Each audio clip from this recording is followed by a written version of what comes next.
Hello friends, welcome. Important concepts free हर रोज। तो आज कॉन्सेप्ट नंबर 2 में आप सभी का स्वागत है। दोस्तों, कॉन्सेप्ट नंबर 2 में हम बात करेंगे मॉडर्न रूल्स ऑफ अकाउंटिंग। जैसा कि पिछले कॉन्सेप्ट में हमने ट्रेडिशनल रूल्स के बारे में पढ़ा था, आशा करता हूँ आपको समझ में आ गया है। तो चलिए आइए बात करते हैं मॉडर्न रूल्स ऑफ अकाउंटिंग की।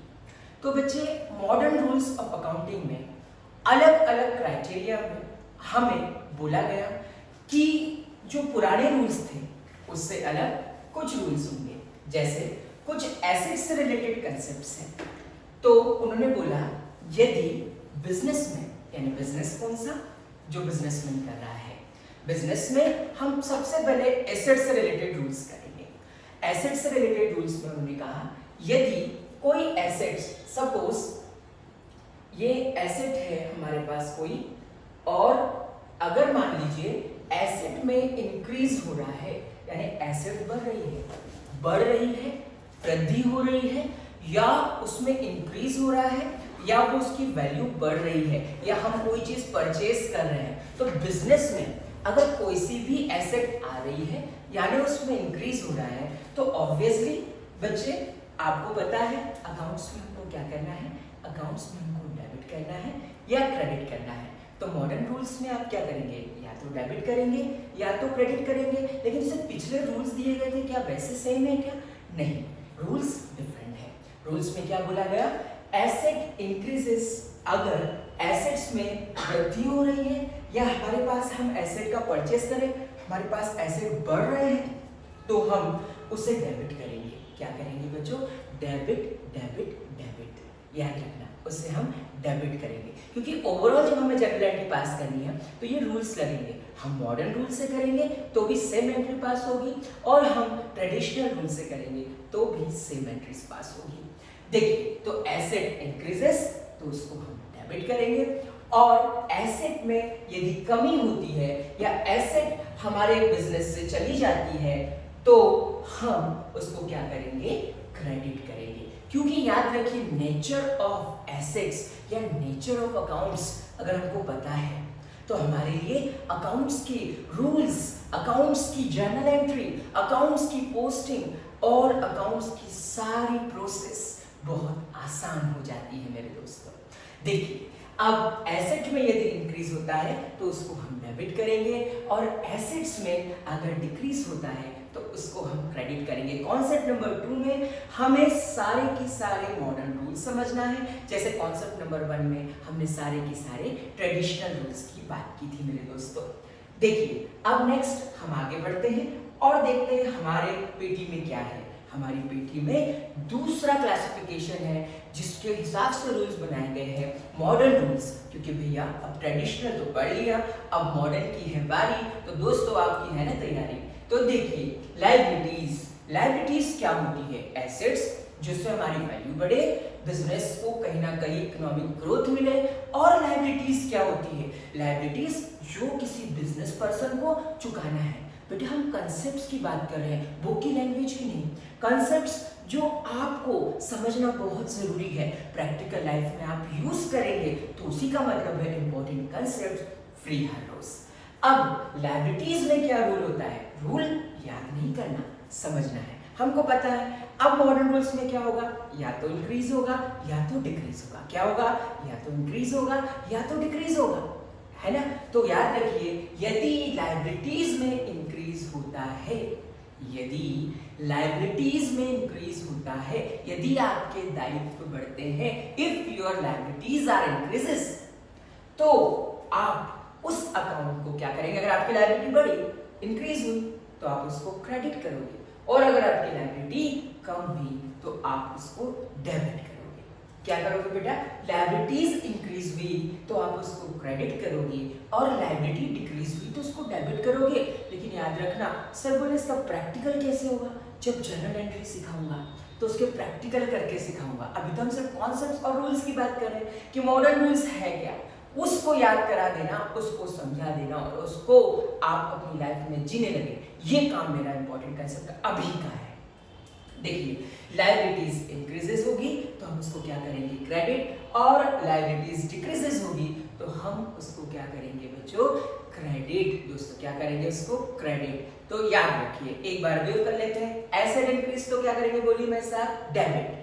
फिर अगर एसेट डिक्रीज हुई तो क्या करेंगे, क्रेडिट। फिर मैंने बोला लायबिलिटीज का क्या होगा, लायबिलिटीज इंक्रीज हुई तो करेंगे क्रेडिट, और लायबिलिटी डिक्रीज हुई तो करेंगे डेबिट। आइए अब नेक्स्ट पीटी में मॉडर्न रूल्स के केस में क्लासिफिकेशन क्या है। कैपिटल, कैपिटल क्या होती है? क्या बच्चे बिजनेसमैन की हर संपत्ति, हर एसेट क्या कैपिटल होती है? क्या मैं कह सकता हूं कि धीरू भाई अंबानी जी के पास 5 अरब डॉलर की प्रॉपर्टी है तो क्या उनकी वो कैपिटल है? नहीं। कैपिटल क्या होती है? ऐसा पार्ट बिजनेस की मैन की मनी का जिसने बिजनेस में इन्वेस्ट किया है, दैट इज कॉल्ड कैपिटल।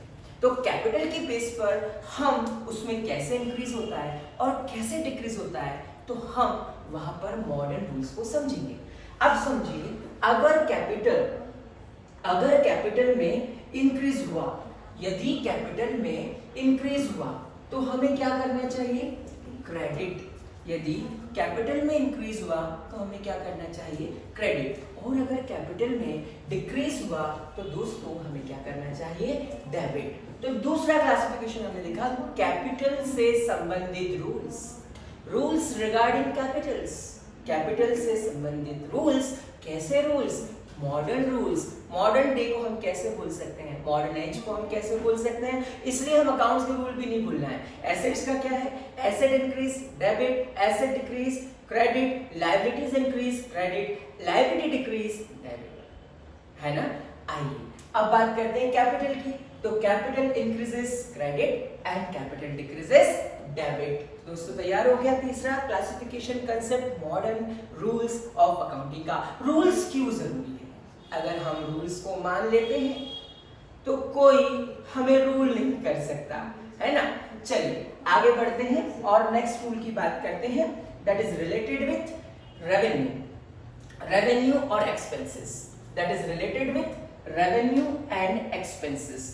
तो बच्चों सबसे पहले यहां पर समझना है कि रेवेन्यू क्या होती है, या रेवेन्यू को मैं एक और चीज कह सकता हूं, मेरी इनकम। तो रेवेन्यू या इनकम से रिलेटेड क्या, देखो बच्चे, अगर रेवेन्यू या इनकम इंक्रीज हो रही है तो क्या करोगे, इफ इंक्रीज, अगर इंक्रीज हो रही है तो क्या करोगे, रेवेन्यू इंक्रीजेस तो आप उसको करोगे क्रेडिट। बच्चे सिर्फ क्या करना है पूरे अकाउंट्स में, मॉडर्न रूल्स में भी डेबिट और क्रेडिट, और ट्रेडिशनल रूल्स में भी क्या करना है, डेबिट और क्रेडिट। बड़ा आसान है, अगर आप आसान समझेंगे तो आसान लगेगा, अगर भाई आसान नहीं समझोगे तो कठिन लगेगा। कठिन नहीं समझना है, अकाउंट्स को पढ़ना नहीं है, जीना है। देखिए तो हमने बोला इंक्रीजेस, रेवेन्यू इंक्रीजेस क्रेडिट, और रेवेन्यू अगर डिक्रीजेस या इनकम डिक्रीजेस तो हम क्या करेंगे, डेबिट। और एक लास्ट कंसेप्ट है जो क्या है, एक्सपेंसेस। एक्सपेंसेस से रिलेटेड, एक्सपेंसेस खर्चा तो होता ही है बिजनेस में, तो एक्सपेंसेस का रूल क्या कहता है बच्चों, एक्सपेंसेस का रूल कहता है कि अगर एक्सपेंसेस में इंक्रीज होता है, एक्सपेंसेस में इंक्रीज होता है तो क्या करोगे, डेबिट। क्या करोगे, डेबिट। और अगर एक्सपेंसेस में क्या होता है, डिक्रीज, तो क्रेडिट करोगे। देखो अब आपको रिश्तेदारी बड़ी अच्छी लगती है ना, और आपको पढ़ाई भी बड़ी अच्छी लगने लगी है। तो देखिए मैं आपको रिलेशनशिप से बता देता हूँ याद करने का सिंपल सा तरीका, मॉडर्न रूल्स ऑफ अकाउंटिंग। अभी पांचों देखो कैसे तैयार होते हैं हमारे रूल्स, एक नंबर तरीके से। तो हमने एक्सपेंसेस का एक बार और रिव्यू कर ले कि एक्सपेंसेस में इंक्रीज होता है तो क्या करेंगे, डेबिट, और एक्सपेंसेस में डिक्रीज होता है तो क्या करेंगे, क्रेडिट। देखिए मैं रिलेशनशिप बता देता हूँ, 3 लोग एक जगह है और 2 लोग एक जगह है। तो मैंने एक साइड लिख दिया एक्सपेंसेस को और एक साइड लिख दिया एसेट्स को, और 3 साइड मैंने एक चीज लिख दी, कैपिटल, फिर लायबिलिटीज या इनकम कह लो या रेवेन्यू कह लो, ठीक है। अब ये तीन जो है, ये तीनों जो लोग जो है ये अलग कैटेगरी के हैं, और ये 2 लोग जो है ये भाई भाई हैं। एसेट्स और एक्सपेंसेस क्या है, भाई भाई, वो साथ साथ चलते हैं। और कैपिटल, लायबिलिटीज और रेवेन्यू क्या है, भाई बहन और भतीजे, तीनों टाइप के लोग हैं, अलग है। तो दो कैटेगरी हमने बना ली। फर्स्ट कैटेगरी को क्या करना है, इसमें अगर एक्सपेंसेस या एसेट्स में इंक्रीज होता है तो क्या करोगे, डेबिट। पांच रूल याद करने की जरूरत नहीं। एक्सपेंसेस में अगर इंक्रीज होता है तो क्या करोगे, डेबिट। और एक्सपेंसेस में अगर डिक्रीज होता है तो बच्चों क्या करोगे, क्रेडिट क्रेडिट क्रेडिट। तो debit debit debit, credit credit credit. और इधर कैपिटल लायबिलिटीज और रेवेन्यू, अगर इन तीनों में इंक्रीज होता है तो क्या करोगे, डेबिट। और अगर इन तीनों में डिक्रीज होता है तो क्या करोगे, क्रेडिट। ये सिर्फ आपके लिए शॉर्ट ट्रिक्स है, बाकी सही तरीका मैंने आपको बता दिया। पांचों क्लासिफिकेशन मैंने आपको यहाँ पर बता दिए, जो कि क्लास 11, 12 और आगे लाइफ में आपके इंपॉर्टेंट है। तो दोस्तों आज के कंसेप्ट में इतना ही। जय हिंद, जय भारत, जल्दी मिलेंगे।